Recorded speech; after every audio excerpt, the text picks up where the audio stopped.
Hey everybody, Aaron Zamzow from Fire Rescue Fitness. Today we're going to talk about fitness motivation and using events like 5Ks, fun runs, virtual workouts to help you stay motivated and stay on track with your fitness.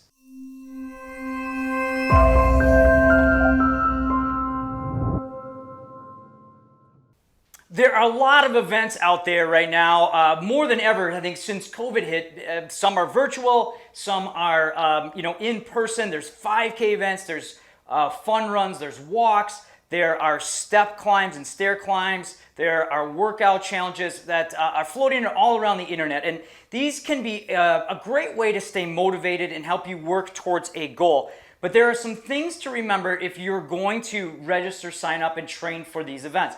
First, when you choose an event, you want to make it personal. Make it something that maybe tears at your heartstrings a little bit, or involves members of the community, or is a charity that has a significance to you, and that event and those proceeds are going towards something that you really have near and dear to you. I know that Susan G. Komen is a great organization that does a lot of walks. There are a lot of charity fun runs, 5Ks that are out there. But choose an event and make it personal. This is going to help keep you motivated, number one, and it'll mean a little bit more as you go through the process of training for and completing that event. Now, the second thing is after you find an event, you register for it, you want to make sure that you give yourself ample time to train for it. So if you're going from the couch to running a 5K, you want to take at least 4 to 8 weeks to make sure that you can adequately do that amount of running, and that you don't get injured. And also you want to represent yourself and your crew and your community really well, hopefully in that event. So you want to give yourself ample time to train. Now, if you're doing an Ironman or half Ironman, that's a totally different ball game. You're looking at anywhere from 6 months to a year out of training.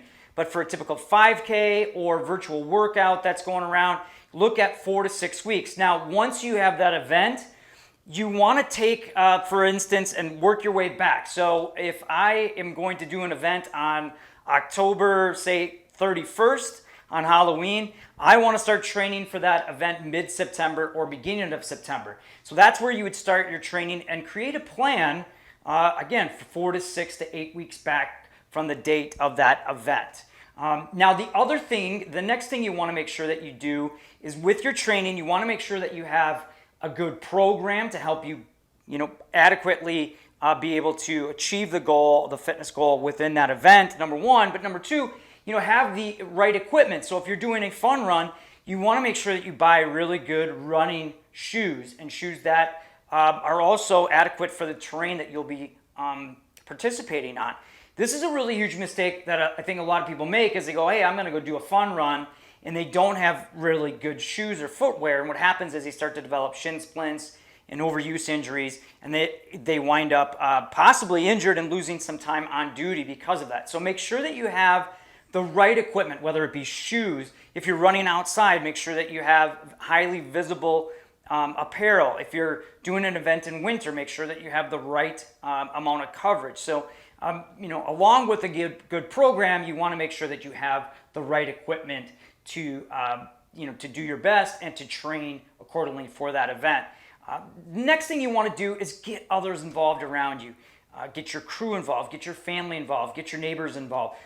There's going to be days where, as you're training for this event, you may want to skip, but with others involved, help motivating you and keeping each other honest, you'll not only enjoy the experience, but you'll probably achieve a higher level of fitness because you're going to stay on track.